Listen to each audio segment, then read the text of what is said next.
He wasn't imagining it. 135 miles from land, something was swimming toward him, and it had eyes full of fight. There are places in the ocean where life simply doesn't belong, but as Cole Merritt scanned the flat, blue nothingness around his fishing boat, something broke the pattern. A flicker, a movement. At first he thought it was a broken plank or a chunk of debris carried out by the tide. But then it moved again, this time against the current. Cole leaned over the railing, squinting. Whatever it was struggling. His pulse kicked up.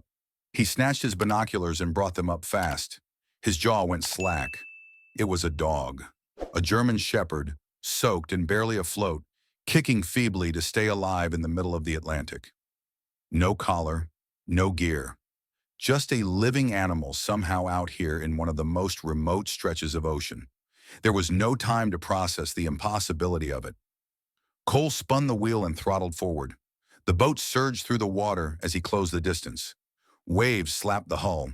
The dog was slipping, head dipping lower with each moment. By the time Cole cut the motor and leaned over the edge, the shepherd was almost gone.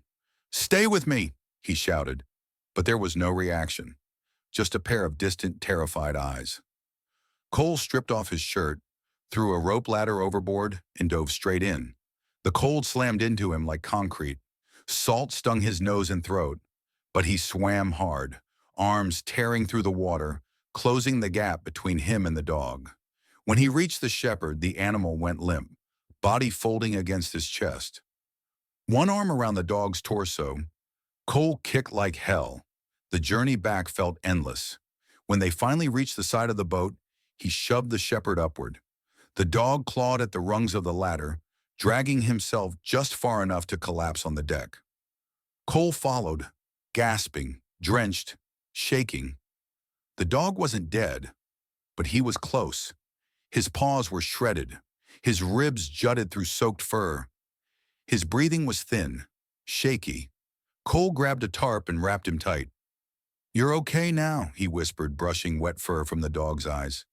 "I've got you. You're safe."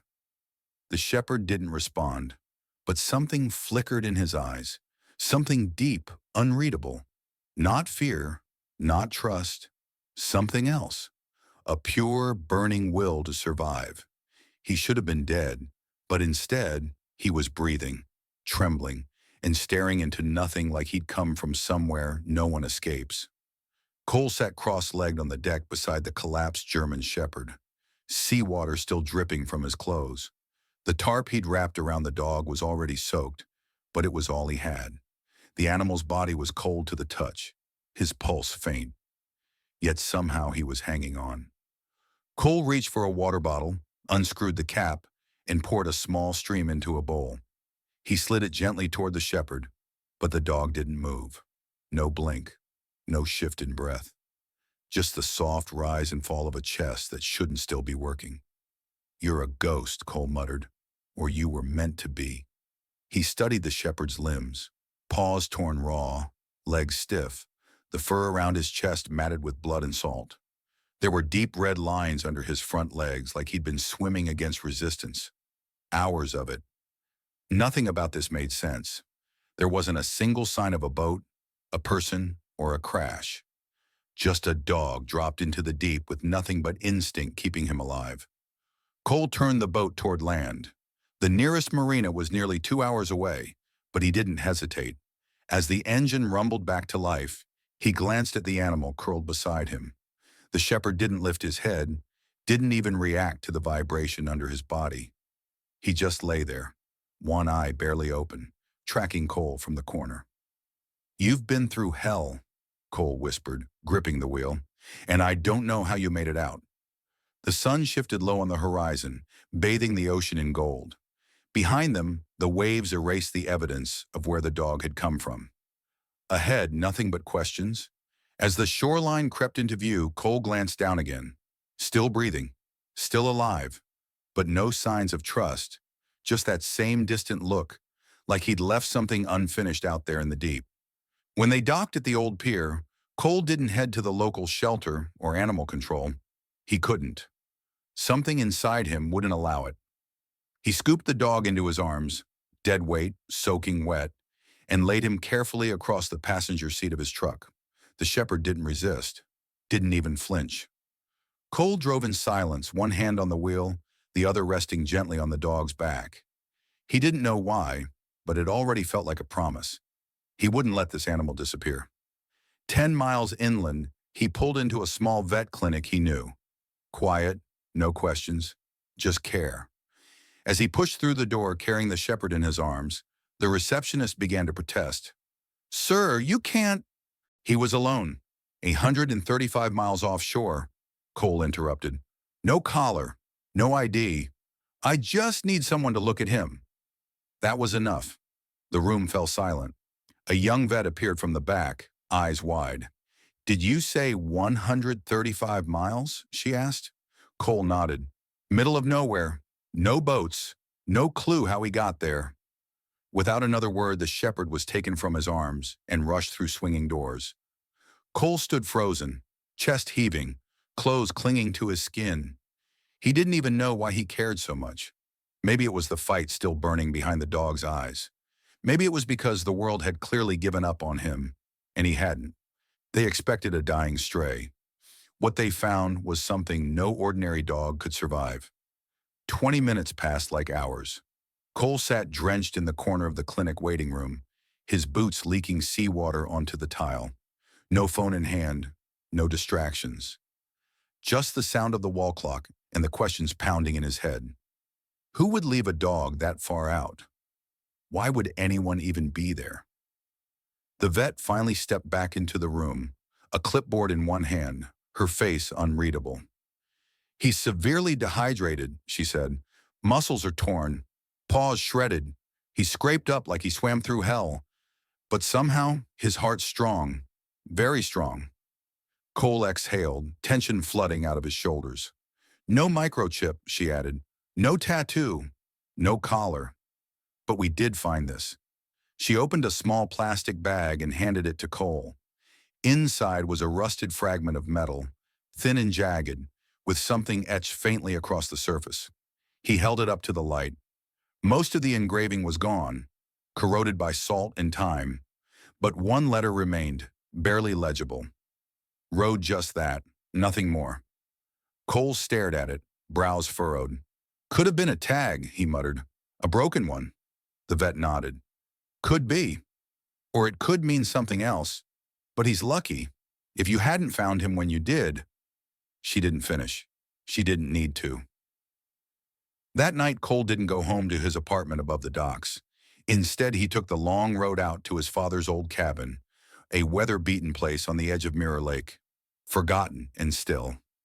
It was quiet, surrounded by trees and, more importantly, hidden. He laid the dog gently on a folded blanket by the fireplace and set a bowl of fresh water beside him. The shepherd didn't touch it, but his eyes, alert now, followed Cole's every move. "Don't worry," Cole murmured, lighting the wood stove. "I'm not leaving you." He didn't have a plan. He barely had a clue. But he knew that letting that dog go back into a system that wouldn't ask questions wasn't an option.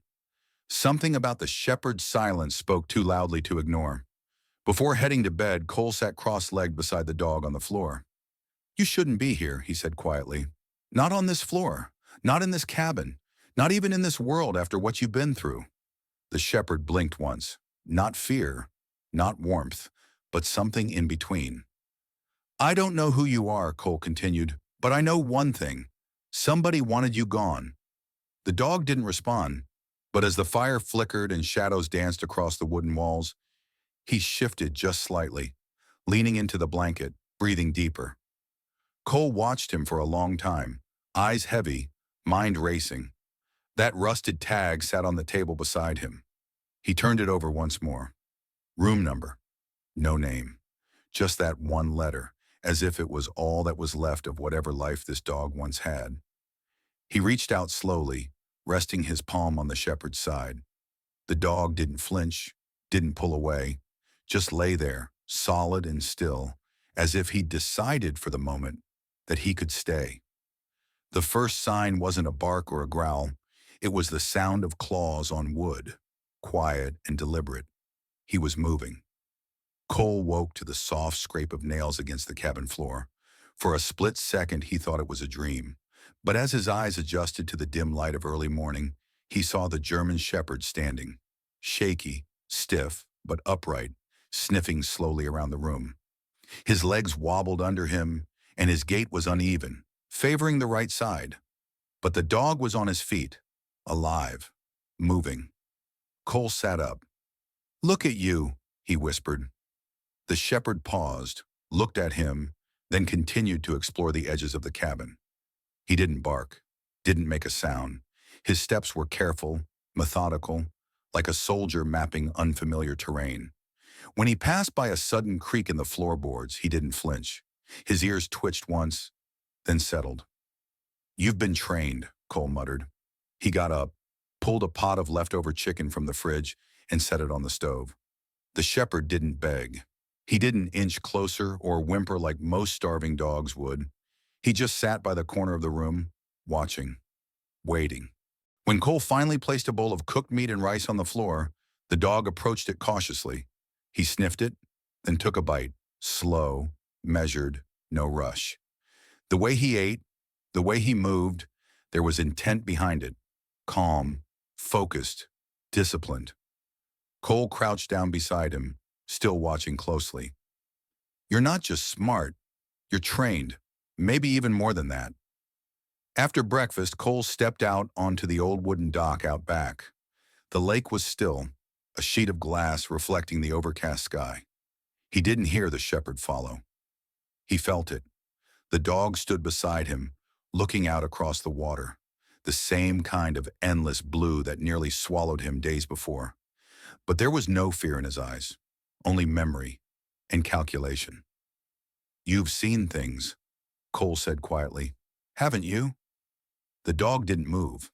That afternoon, still unsettled, Cole made a call to someone he hadn't spoken to in over a year, a former tactical handler named Mason, who had worked with military K-9 units in high-risk operations. If anyone could recognize something out of place, it was him. "I need you to meet someone," Cole said. "There's a dog. I think he's been trained for something serious. But there's more. It doesn't feel right."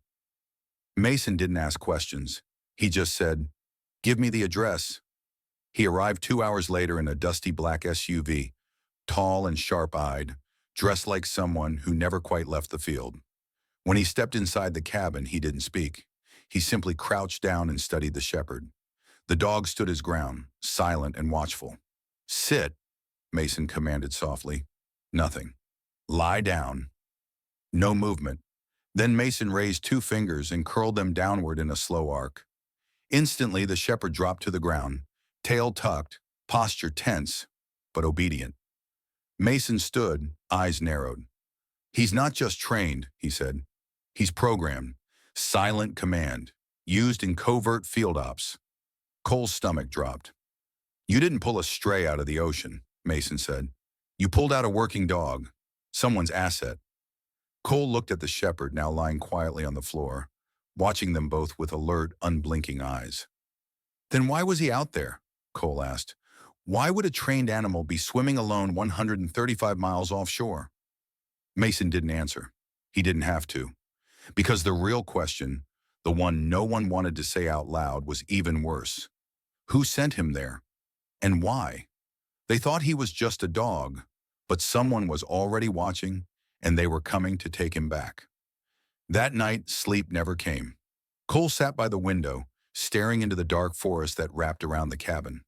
The wind had picked up, rustling the trees, whispering things he didn't want to hear. On the table beside him sat the broken metal tag, just the letter R, etched and rusted from salt and time. The shepherd, now resting at the foot of Cole's bed, didn't stir. His breathing had deepened, slower than before, more even, not peaceful, just steadier, like he was adjusting, rebooting, slowly becoming whole again. But something felt off, like the air itself was charged. Cole picked up the tag again, turned it over in his fingers. "Who trained you? Why did they send you out there to die?" And then, movement, a growl, low, nearly silent. Cole turned, The shepherd was on his feet now, ears up, body rigid, eyes locked on the window. A moment later, Cole heard it too, the faint rumble of tires over gravel. He stepped to the edge of the curtain and pulled it back just enough to peek through. A black SUV had just turned into the long, unmarked drive that led up to the cabin. No license plate. Two men stepped out, plain clothes, clean cut. One held a small device in his hand. The other wore black gloves. The shepherd didn't bark. He didn't charge. He just stood there, every muscle taut, breathing slow, calculated. Cole backed away from the window. "They found us," he muttered. "They were watching." He didn't wait. He grabbed his keys from the counter and whispered, "Let's go." The shepherd followed without hesitation, slipping out the back door like a shadow. The forest behind the cabin was dense, tangled, but Cole knew the trail, an old emergency path he'd used in his diving days. At the end of it, about a quarter-mile down, his backup truck was parked beneath a camo tarp, hidden from sight. They moved fast, silent. When they reached the truck, Cole threw open the passenger door, and the shepherd jumped in without needing to be told. He was alert now, eyes scanning the trees, body low and ready, not afraid, just prepared. As they pulled out onto the side road, Cole checked the rear view. Nothing yet, no headlights. But that didn't mean they weren't being followed. The dog sat still, his head low, ears pivoting to every small sound. It wasn't panic, it was control. He wasn't just reacting, he was analyzing, watching, just like a soldier. Cole drove off the main road and took the long dirt path that led to an abandoned marina on the outskirts of Clearwater Ridge. The place hadn't seen traffic in years, just rusted docks, broken boats, and silence. That's exactly why Cole had kept it. He pulled the truck into the shadows between two old sheds and cut the engine. Darkness swallowed them whole. The air smelled like salt and fuel and wet pine. "We'll stay here tonight," Cole said, his voice low. Inside the shed, Cole spread out old diving blankets while the shepherd paced in a circle near the door, sniffing every corner, checking every crack, guarding, always guarding. Cole sat down slowly. His body ached. His mind was spinning. But the question wouldn't stop echoing in his head. "What were they using you for, boy?" The shepherd didn't move, but his eyes stayed on Cole, and in that moment, something passed between them, an unspoken exchange. Not handler to dog, not rescuer to rescue. Something closer to equals. He wasn't just trained to follow orders. He was trained to think. And now he was choosing who to trust. Inside the dim shed, the only light came from a crack in the ceiling, moonlight slicing through dust and rust. Cole sat with his back against the wall, the broken tag still in his hand. The shepherd lay a few feet away, stretched out but alert, eyes wide open. He hadn't closed them once since they arrived. Cole broke the silence. "I've seen dogs like you, military units, bomb squads, border trackers. But you're different." The dog didn't react, just listened, just processed. "I used to dive with retrieval teams," Cole continued. "We recovered things no one wanted to talk about. Some of those missions, they had dogs like you. K9s trained to think under pressure, not just to obey, but to act." The shepherd tilted his head slightly. "And those dogs," Cole added, lowering his voice, "they didn't just come from kennels. They came from programs." He reached for his old duffel bag, buried beneath a stack of crates. Inside was an old laptop, dusty, weathered, the one he hadn't touched since he walked away from contracting. He opened it, powered it on. It buzzed to life slowly. Cole connected to a satellite hotspot, logged into a secure, hidden network reserved for ex-field operatives. Most of the logins had long since been deactivated, but not his. He began typing. German Shepherd, no chip, no ID. Tactical commands, silent signal. He filtered the search by decommissioned military assets. East Coast, last 30 days. Then something strange appeared. A restricted file, red marked, no access without clearance. Operation, night mark subject, asset R7. Type animal operative breed, German Shepherd, assignment, offshore reconnaissance. Status, deactivated, presumed lost at sea, date of termination. 3 days ago, Cole leaned back, heart racing. They knew, he muttered. They knew he was out there. And they left him. He clicked again. Most of the document was redacted. No names, no handler listed. But there it was. Asset R7, declared terminated. Not missing, not rescued, terminated. Cole looked across the room at the shepherd. They wrote you off, like you didn't matter. The dog lifted his head slowly. His gaze shifted to the laptop screen. His body tensed, not in fear, but recognition, as if he understood more than he should have. You recognize this, Cole whispered. The shepherd didn't blink. Then they heard it. Tires again. This time crunching over gravel. Slower. Heavier. Cole moved to the window, heart hammering. The same black SUV was there. But now it was parked at the end of the dock. A figure stepped out. Tall, still, dressed in black from cap to boots. No insignia. No light. The shepherd stood, muscles coiled. A growl rumbled low in his throat. They're not just tracking us, Cole said. They're here to collect. He slammed the laptop shut, grabbed the bag, and turned to the dog. Come on, Ranger, he said, calling the name that had been echoing in his mind since he saw the tag. The shepherd didn't hesitate. He followed Cole out the side door, back into the dark. They didn't come to ask questions. They came with orders. Orders to erase everything, including him. Cole and Ranger moved fast through the brush, dodging low limbs and weaving between trees slick with dew. The moon was higher now, but it offered little cover. The SUV at the dock hadn't moved, but Cole knew better. Whoever sent them was watching, waiting, calculating. They reached the hidden boat, a narrow, fast skiff Cole had stored years ago, back when the marina still saw traffic. He yanked off the cover, threw in the bag and supplies, and looked at Ranger. You're still with me? The shepherd stepped forward and climbed in without a sound. The engine coughed once, then purred to life. They pulled away from the dock slowly at first, then sped into open water. The shoreline slipped behind them, swallowed by mist.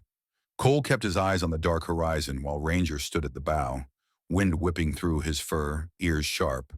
Then on the distant shoreline, headlights flicked through the trees.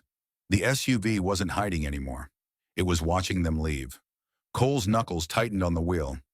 They're tracking the truck. That means they're tracking us. Suddenly, the SUV's passenger door opened. A man stepped out, tall, square-shouldered, wearing a cap and mirrored glasses. He raised a phone, tapped something on the screen. Ranger barked. It wasn't fear. It was recognition. He spun in a tight circle on the deck, agitated, his ears pinned back, his eyes locked on the figure. You know him? Cole asked. Ranger didn't answer, but his pacing grew sharper, urgent.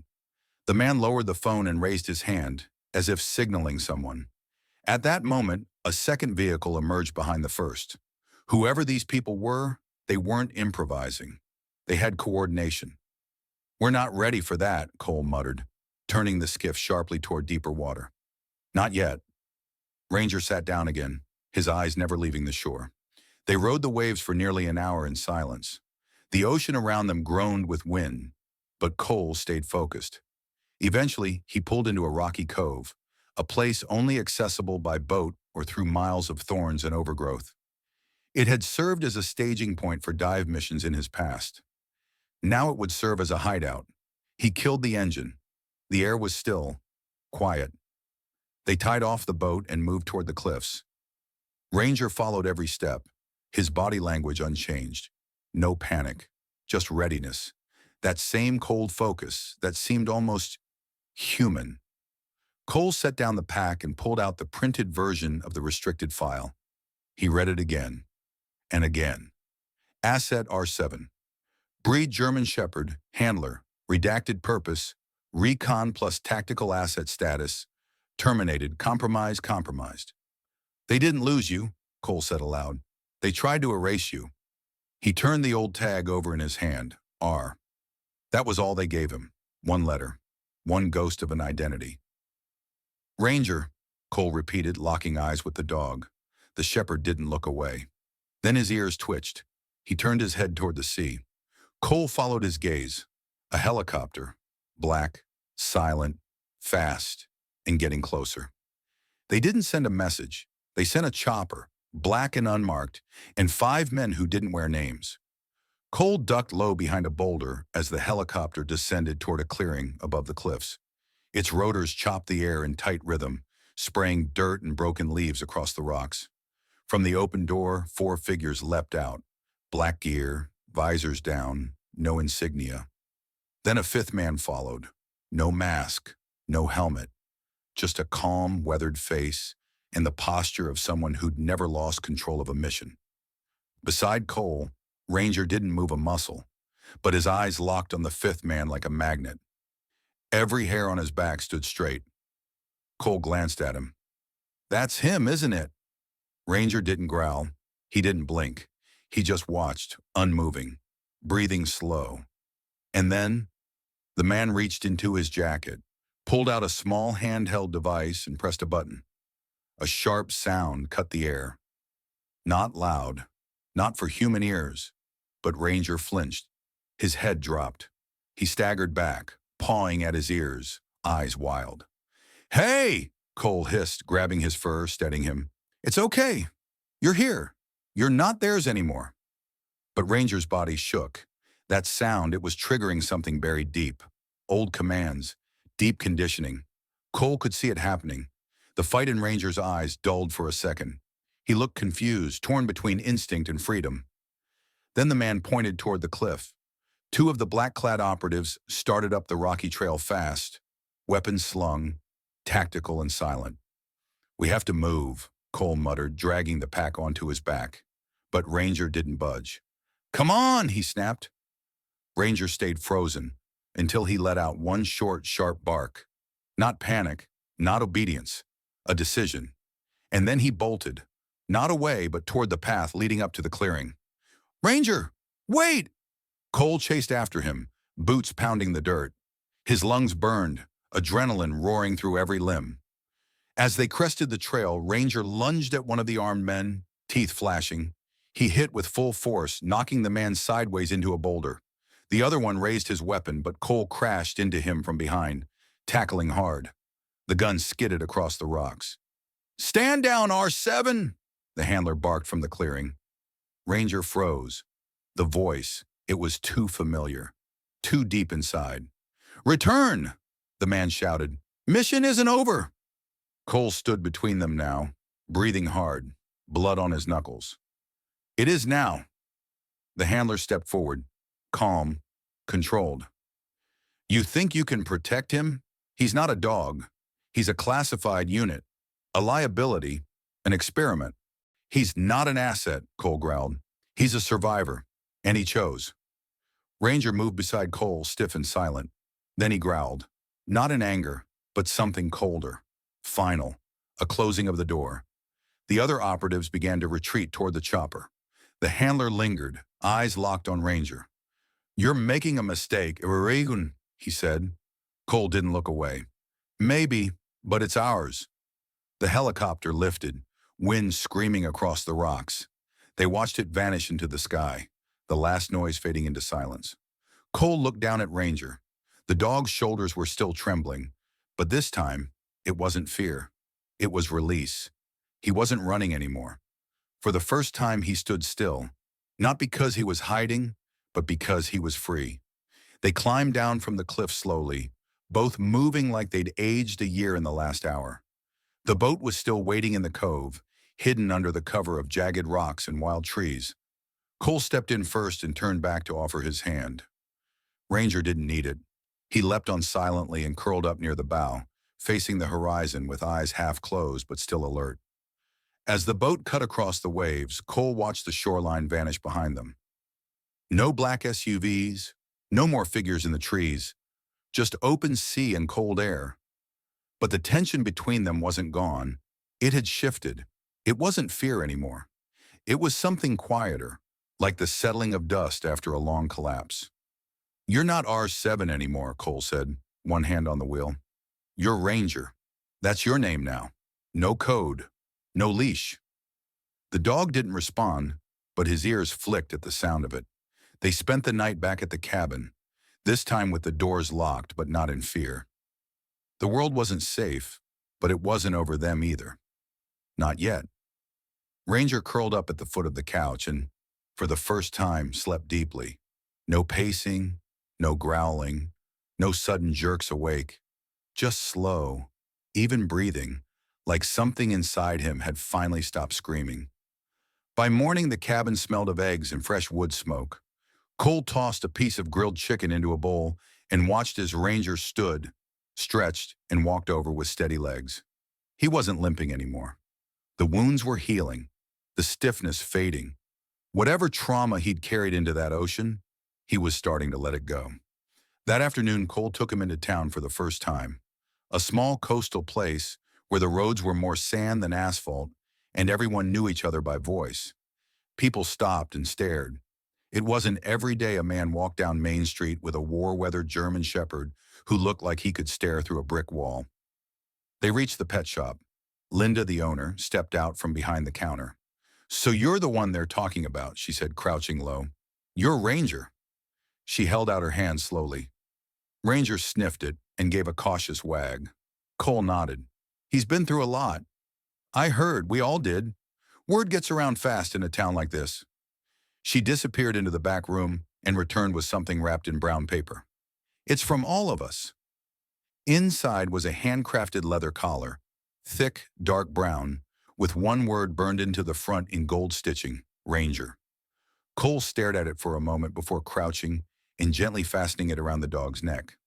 "That's it," he whispered. "That's who you are now."